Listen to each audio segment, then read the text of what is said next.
கால் நீட்டி உட்கார்ந்து இருக்கிறான் கிருஷ்ணன். எல்லாம் வேலை முடிஞ்சிருது. இதோ கொஞ்ச நாள்ல கிருஷ்ணனும் இறக்க போகிறான், அவனும் போய் ஆகணும், அவனுடைய விதியும் முடிய போகிறான். அப்படி உட்கார்ந்து இருக்கும்போது காலை பிடிச்சு அமுக்கிட்டே இருந்தானா ஒருத்தன், அவன் பேர் உத்தவன். உத்தவன் காலை பிடிச்சு அமுக்கிட்டே இருந்த உத்தவன் கிட்ட கிருஷ்ணன் சொன்னானா, போர் முடிய போகுதுடா, போர் முடிஞ்சிருச்சுடா, உலகமே முடிய போகுது, நானும் போறேன், எல்லாருக்கும் எல்லாம் பண்ணிட்டேன், உனக்கு இதுவரைக்கும் எதுவும் செய்யல, உனக்கு ஏதாவது செய்யணும்னா சொல்லு, செஞ்சுட்டு போறேன். அப்போ உத்தவன் சொன்னானா, இறைவா உன் காலுக்கு அருகில் உட்கார்ந்து உன் மேனியை தொடக்கூடிய ஒரு பாக்கியம் எனக்கு மட்டும் தானே கிடைச்சது, எனக்கு அது தவிர்த்து வேற எதுவும் வேண்டாம். நல்லா யோசிச்சு சொல்லி, எதுவும் வேண்டாமா? எதுவும் வேண்டாம் என்றான் உத்தவன். எதுவுமே வேண்டாமா? எதுவும் வேண்டாம். சரி, கான்சியஸா சொல்றியா? கான்சியஸா சொல்றேன். சரி சரி, நீ போய் ஓய்வெடு என்றவுடன் உத்தவன் கேட்டான் ஒரே ஒரு क्वेश्चन, அதுக்கு பதில் சொல்லு. என்ன? இந்த மகாபாரத போற நீ நடத்தாம இருந்திருக்கலாம்ல? கிருஷ்ணன் பதில், இல்லை அது முடிந்திருக்காது, என்னால் முடிந்திருக்காது. சரி, இந்த சூதாவது நிறுத்தி இருக்கலாம்ல? அவன் சொன்ன கேள்வி நியாயமானதுங்க. இந்த சூதையாவது நீ நிறுத்தி இருக்கலாம்ல? கிருஷ்ணன் தந்த பதில் அபாரம், வித்தியாசமான பதில்.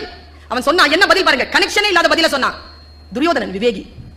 அவன் சொன்ன பதில், துரியோதனன் விவேகி, அதனால் என்னால் சூதை நிறுத்த முடியவில்லை. என்ன விவேகி? சொன்ன பதில் என்ன நுட்பமான பதில் தெரியுமா? துரியோதனனுக்கு சூதாட தெரியாது என்பது தெரியும்.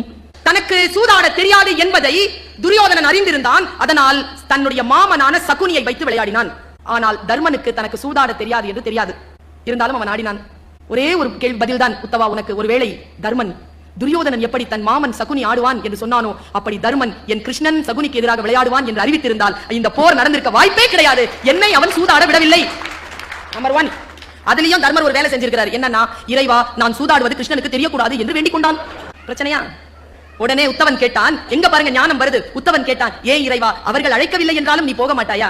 கிருஷ்ணன் தந்த பதில், அப்படி எல்லாம் இல்லப்பா, நான் வாசல்ல தான் நின்னுட்டு இருந்தேன், கூப்பிட்டு இருந்தா ஓடி வந்திருப்பேன், அவன் கூப்பிடல.